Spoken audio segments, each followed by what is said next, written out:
တင်ကားတစ်စင်းအနေနဲ့အနုမြူစွိုင်းနေကြမှာရှင်သန်နိုင်မှာမလားနျူကလ িয়ার ထောင်ကြီးတင်မှုတွေကိုအေးဆေးခံနိုင်ရင် shockwave အကြီးသားကြီးတွေကိုလည်းအန်တုနိုင်တယ်နောက်ပြီး toxic air လို့ခေါ်တဲ့လေထုအစိတ်တင်မှုတွေကိုကာဝယ်ပေးနိုင်တဲ့တင်ကားတစ်စင်းရှိခဲ့တယ်ဆိုရင်ဘော်ဒါတို့ယုံကြမှာလားဗျကဲအားလုံးပဲမင်္ဂလာပါ Evonet Channel လေးနဲ့ပြန်လည်ကြိုဆိုလိုက်ပါတယ်ဒီနေ့မှာတော့အနုမြူစစ်ပွဲတွေကြားမှာအလွန်အသုံးဝင်တဲ့တင်ရုပ်ဆိုးကြီးတွေအကြောင်းပြောပြသွားမှာပဲဖြစ်ပါတယ်သူ့နာမည်ကတော့ Object 279ပဲဖြစ်ပါတယ်ဗျဟုတ်ကဲ့ပါအစီအစဉ်မစခင်ထုံးစံတိုင်းပဲ channel လေးကို like and subscribe လေးလုပ်ဘေးနားခေါင်းလောင်းလေးကိုတီးပြီးဗီဒီယိုလေးကို VPN လေးခံပြီးကြည့်ပြီးပေါ်မှာမြတ်တာရက်ခံကြပါတယ်နောက်ပြီးတောင်းဆိုချင်တဲ့အကြောင်းအရာများရှိခဲ့တယ်ဆိုရင်လည်း comment section မှာဝင်ရောက်ဆွေးနွေးမြင်းမြန်သွားလို့ရပါတယ်ဒီကကိုလူတို့တောင်းဆိုထားတဲ့အကြောင်းအရာတွေကိုလည်းဗီဒီယိုလေးနဲ့ထပ်မံဖန်တီးပေးသွားအောင်မှာဖြစ်ပါတယ်ဗျအစင်လိုက်တော့မဖြစ်ပေမဲ့လည်းမကြံရအောင်တော့အထူး view site တင်ဆက်ပေးသွားအောင်ဖြစ်လို့ငါဗီဒီယိုကြလုံပေးဆိုပြီးတော့စိတ်ညစ်မနေကြပါနဲ့ဗျကြဒါပြင် intro လေးတစ်ဖြတ်ဝင်ပြရနဲ့ဒီနေ့တင်ဆက်မှုလေးကိုစတင်လိုက်အောင်ပါဗ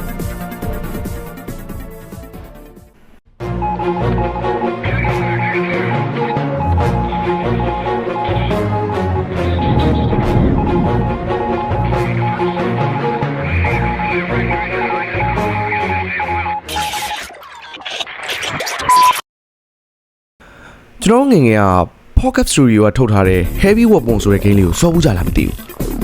Atomic Time လို့ခေါ်တဲ့ဖြတ်စွမ်းအမြင့်တင်ကားလေးတစ်စင်းနဲ့ Battleground တစ်ခုလုံး live fire ရတဲ့ game လေးတစ်ခုပေါ့ဗျာအဲ့ဒီ game တွေကလိုမျိုး Nuclear စစ်ပွဲတွေမှာတောင်းညမ်းမဲ့အကောင်ကြောင့်အခုပဲစလိုက်အောင်ပါဒုတိယကမ္ဘာစစ်ကြီးပြီးသွားတဲ့ကာလမှာဆိုဗီယက်နဲ့အမေရိကန်တို့ကထိပ်တန်းအင်အားကြီးနိုင်ငံတွေဖြစ်လာကြတယ်ဆိုတာအားလုံးလည်းသိကြပါတယ်အဲ့ဒီညစပြီး Nuclear Science ကိုလည်းသူတက်ငါပြိုင်လေ့လာခဲ့ကြပါတယ်World War II တွင်ဂျပန်နိုင်ငံရဲ့ဟီရိုရှီးမားနဲ့နာဂါစကီမြို့တွေကိုအမေရိကန်အနုမြူပုံကျဲပြီးတော့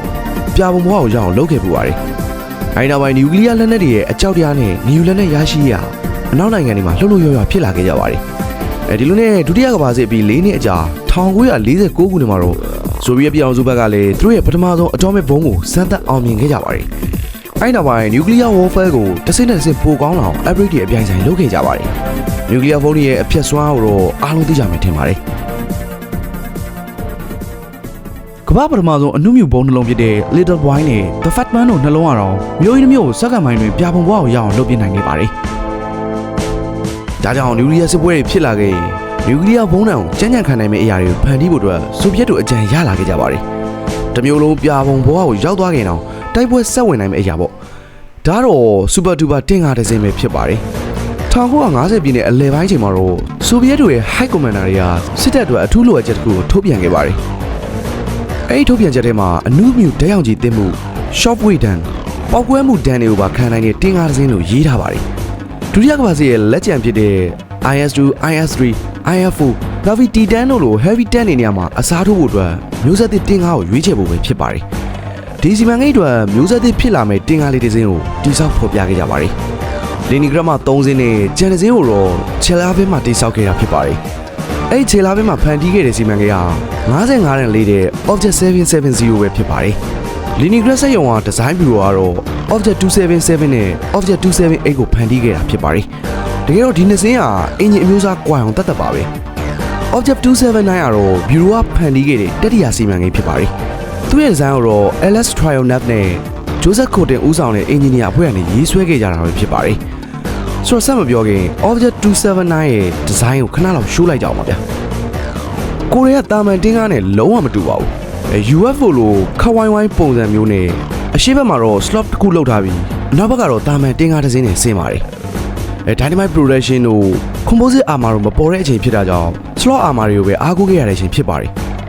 ်ဒီနေရာမှာ Dynamic Production တို့ Composite Armor တို့ကဘာလဲဘယ်လဲဆိုတာကိုမသိရပေါ်တာများရှိရင်နည်းနည်းလောက်ရှင်းပြပေးချင်ပါတယ်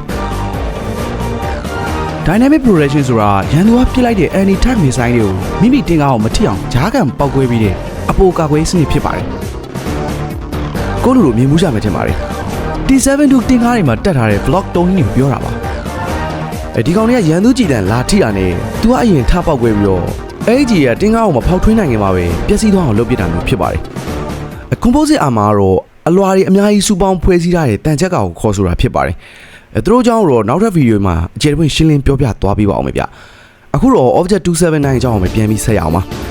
ဒီလိုမျိုးအစိမ့်မြင့်ကာကွယ်ရေးစနစ်တွေမရှိသေးခင်အချိန်မှာတော့အပူလိုင်းလက်နက်တွေကိုခံနိုင်အောင်ဖန်တီးခဲ့ကြပါတယ်။ ဇီဝလက်နက်တို့ဓာတုလက်နက်တို့ရဲ့အန်ဒီကိုကာကွယ်ဖို့အတွက်ကိုလည်း Hermetic System ကိုထည့်သွင်းအသုံးပြုထားပါသေးတယ်။ Hermetic System ဆိုတာအလွယ်ပြောရရင်တော့ပြင်ပဖုံမုံတွေရင်ငွေ့တွေနဲ့အမှုံမွားတွေဝင်မလာနိုင်အောင်ရှိလုပ်ပေးထားတဲ့အရာကိုခေါ်တာဖြစ်ပါတယ်။တင်းကားရဲ့အတွင်းပိုင်းမှာလည်း Faraday snake ကိုလည်းတက်ဆင်ပေးထားရပြီး Air filter လည်းပါပါသေးတယ်။ဒီ filter တွေက radiation တွေကိုကောင်းကောင်းတားဆီးပေးနိုင်စွမ်းရှိပါတယ်။အရှိတ်ဘက်တန်ချက်ကအထူ269 မမနဲ့စုံလယ်တစ်ဝိုက်မှာတော့305 မမအထူတန်ချက်ကတွေကိုတက်ဆင်ပေးထားပါတယ်။ Okay ဒါဆိုရင် weapon system ကိုတစ်ချက်ရှိုးရအောင်ပါ။130 မမ M65 main cam တစ်လက်ကိုတက်ဆင်ထားပါတယ်။နောက်ပြီး semi automatic loading system ပါလို့10မိနစ်ကိုရှယ်9000လုံးပြည့်ခန့်နိုင်စွမ်းရှိပါတယ်။ secondary weapon အနေနဲ့တော့ 14.5 မမ KVBD machine gun တစ်လက်ကိုလည်းတက်ဆင်ပေးထားပါတယ်။ target ရဲ့အကွာဝေးကို 3D view နဲ့တွက်ချက်ပေးတဲ့ stereoscope rangefinder လည်းတက်ဆင်ထားပါတယ်။တေးကြမှုကအရန်ထိရောက်တာကြောင့်တော်တော်လေးကိုအသုံးဝင်တဲ့ဒီဇိုင်းပဲဖြစ်ပါတယ်။ဒါပြင် optical ME system နဲ့ ballistic calculation system တွေလည်းပါဝင်ပါသေးတယ်။ Object 279ရဲ့ iconic ပြည့်စုံအချက်ကတော့ထွက်လေးခုပါတာပဲဖြစ်ပါတယ်။ဒီထွက်တွေကိုဆွဲဖို့အတွက်လည်းမြင်းကောင်ရီ1000အားရှိတဲ့ဒီဇယ်အင်ဂျင်ကိုတက်ဆင်ထားပါသေးတယ်။ဘော်ရာတို့တော့မသိဘူး။ကျွန်တော်မြင်ရတော့တင်းကားသမိုင်းမှာအယိုးဆိုးဆုံးကောင်ပါပဲ။သမိုင်းပညာရှင်ဖြစ်တဲ့ Universal Showblog ကတော့ဒီစီမံကိန်းကိုတင်းကားတိဆောက်ဖို့သမိုင်းရဲ့အထူးဆန်းဆုံးနဲ့ကာကွယ်မှုအကောင်းဆုံး heavy တင်းကားဖြစ်တင်စားခဲ့ပါတယ်။ဆိုတော့ဒီတက်နှိုင်းနှိုင်းချွတ်ချွတ်လေးလာကြည့်ရမယ်ဆိုရင် Object 279ရဲ့အလေးချိန်ဟာတန်60ကျော်ထိကိုရှိပါတယ်။ဒါပေမဲ့အန်ဩစရာကောင်းတာဒီမပေါ်မကြီးကသူ့ရဲ့အလေးချိန်တဝက်သာရှိတဲ့ T34 တင်းကားကိုရှင်ပြေးနိုင်ပါတယ်။တနာရီ55ကီလိုမီတာဆိုတော့အမြန်တော့လည်းအတူတူလောက်ပဲဗျ။ခရူအနေနဲ့ကတော့ကွန်မန်ဒါတစ်ယောက်ဂန်နာတစ်ယောက်လိုဒါတစ်ယောက်နဲ့ဒရိုင်ဘာတစ်ယောက်စုစုပေါင်း4ယောက်ပဲလိုအပ်ပါတယ်။ကွန်မန်ဒါဂန်နာနဲ့လိုဒါတင်းကားရဲ့အထဲမှာနေရာယူရပြီးတော့ driver section ကတော့တင်းကားရဲ့ရှေ့ဦးပိုင်းမှာဖြစ်ပါတယ်။ကဲဒီကောင်ကြီးရဲ့အားနည်းချက်တွေကိုရှာကြည့်အောင်ပါဗျ။အားနည်းချက်ကတော့ရုပ်ဆိုးတော့ပဲစတာပါ။အားနည်းချက်ကတော့ထုံးစံတိုင်းအလေးချိန်ပါပဲ။ညံနေဆိုတာမှန်ပေမဲ့လေအလေးချိန်တန်60ကျော်နေတော့လမ်းနေတရားတွေမှာအခက်အခဲရှိပါတယ်။ Fortress system ကြောင့်ပဲ breakdown ခဏခဏလေးဖြစ်တတ်ပါတယ်။ဒါကြောင့်ပြုပြင်ထိန်းသိမ်းခြင်းနဲ့အချိန်ကလည်းအများကြီးပေးရပါတယ်။အဲ့လိုအရင်ကြီးတာကြောင့်ပဲလှုပ်ရှားနိုင်စွာအရင်နေပါတယ်။ဒါကြောင့်ရွေးရှားနေတဲ့ target တွေဆိုရင်ထိရောက်ဖို့ရာခိုင်နှုန်းကနေပါတယ်။ထုတ်လုပ်မှုကုန်ကျစရိတ်ကလည်းအရင်များလို့နာကြောင့်အရေးအတွက်များများထုတ်လုပ်နိုင်မှုဆိုတာမဖြစ်နိုင်ပါဘူး။ဒါကြောင့်ပဲ prototype တစ်စင်းပဲထုတ်နိုင်ခဲ့တာပါ။နျူကလ িয়ার စစ်ပွဲထဲမှာကြမ်းကြက်ခိုင်နိုင်နေဆိုတာလေတကယ်တော့စိတ်ဝင်သက်သက်တစ်ခုပဲဖြစ်ပါတယ်။ကမ္ဘာသမိုင်းတစ်လျှောက်လုံးမှာအနုမြူဘုံတန်ကိုခံနိုင်စွမ်းရှိတဲ့စရရနေရရဲ့လို့ရှိမလာခဲ့သေးပါဘူး။ဒါကြောင့်ပဲကုန်ကျစရိတ်များလုံးပြီးစွမ်းဆောင်ရည်အပြည့်အဝမပေးနိုင်လို့1950နောက်ပိုင်းမှာတော့ project ကိုဖျက်သိမ်းပြီးမဟာဗျူဟာအပြောင်းလဲလုပ်လိုက်ကြပါတယ်။အကျန်းခံတဲ့ heavy tank တွေအစားပုံမူပေါ်ပါတွက်လက်ပြီးတော့အဖြတ်ဆွမ်းအမြင့်နဲ့ဝါးတွေကိုဦးစားပေးလာခဲ့ကြပါတယ်။ဒါကြောင့်မို့ Object 279ပါဝင် Object 277နဲ့770လို့ကျန်တဲ့ heavy tank project တွေကိုလည်းအပြီးပိုင်းရက်စဲပြစ်လိုက်ပါတယ်။ဒီစင်းနဲ့တော့ Object 279ကလည်းတက်တော်ဝင်ရင်တာဝန်ထမ်းဆောင်ခြင်းမရှိခဲ့ပါဘူး။ဒီနေ့ဒီချိန်ကြီးလဲရုရှားနိုင်ငံကခုပင်ကတင်းကားပြတိုက်မှာအဲ့ Object 279ကိုပြသထားပါတယ်။ဒါတော့ Object 279ဆိုတာမအောင်မြင်တဲ့တင်းကားတစ်စင်းတော့မဟုတ်ပါဘူး။အောင်မြင်သွားတဲ့မိကုံတစ်ခုပါပဲ။စစ်ပွဲရဲ့အမတ်တရားရည်နဲ့နျူကလ িয়ার အနာဂတ်ချိန်ချောက်မှုတွေကြားလူသားတွေဖန်တီးတဲ့ထူးထူးခြားခြားအရာတစ်ခုအနေနဲ့အနာဂတ်စစ်ပွဲတွေအတွက်လိုအပ်တဲ့ hardware တစ်ခုကိုထောက်ပြသွားတဲ့အဖြေတစ်ခုလည်းဖြစ်ပါတယ်။ကြီးမားတိုင်းကြောက်စရာကောင်းတာမဟုတ်လို့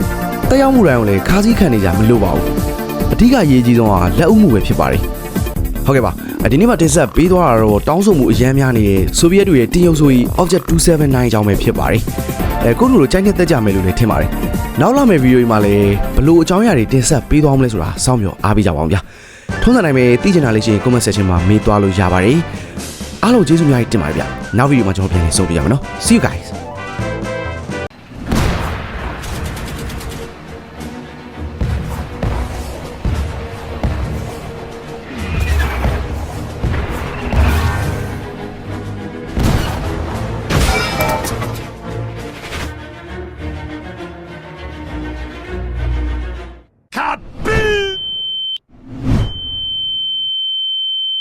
Нет пробития! Бронебойно-фугасным заряжай! Готово! Вас понял, огонь!